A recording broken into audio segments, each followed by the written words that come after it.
আমি এখন রেডি হয়ে গেছি কলেজ যাওয়ার জন্য। এরকম অবস্থায় সেজেছি কারণ বাইরে রোদ প্রচণ্ড আর ধুলো, তো ওই জন্য এরকমভাবে মুখটাকে বেঁধে নিয়েছি। আমি যখনই যাই বেশিরভাগ সময় বেঁধে নিই, ট্রাই করি বেঁধে, কারণ রোদ না থাকলেও খুব ধুলো। ঠিক আছে, যাই, 11টা বাজে, কলেজে যাই। যদি ট্রেনিংটা হয় তাহলে সেকেন্ড হাফে থাকবো, নাহলে চলে আসবো।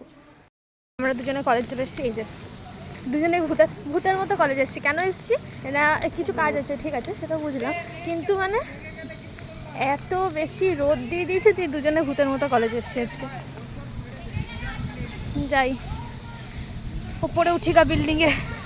কলেজ থেকে এসে এত রোদ ছিল, মানে কলেজ থেকে যখন আসছিলাম তখন এত রোদ ছিল যে মাথাটা এত ধরে গেছিলো, পুরো যন্ত্রণা করছিলো। মানে আমরা আসছি তো একদম রোদটা মুখের ওপর পড়ছে, তো ওই জন্য খুব যন্ত্রণা করছিলো মাথায়, মানে কোনোভাবে। ওই জন্যে এবার এসে ওই জন্য শুয়ে পড়েছিলাম।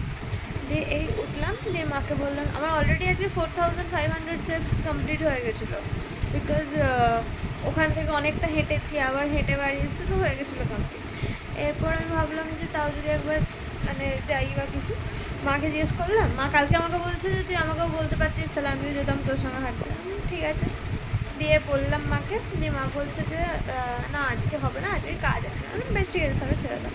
এবার ঘুমিয়ে উঠে খুব খিদে পেয়ে গেছে, তো কালকে যে পপকর্নটা এনেছিলাম সেটা কাল খাইনি, কারণ কি কালকে মা বলছিল চিড়ে ভাজা করবি না, আমি বললাম বেশ ঠিক আছে, তো কালকে চিড়ে ভাজা করেছিলাম, তো আজকে ওই জন্যই পপকর্নটা খাবো। তো এখন বসে ওই পপকর্নটা খাই, খিদে পেয়ে গেছে খুব জোরে, অনেকক্ষণ আগে খেয়েছি টিফিনটাও।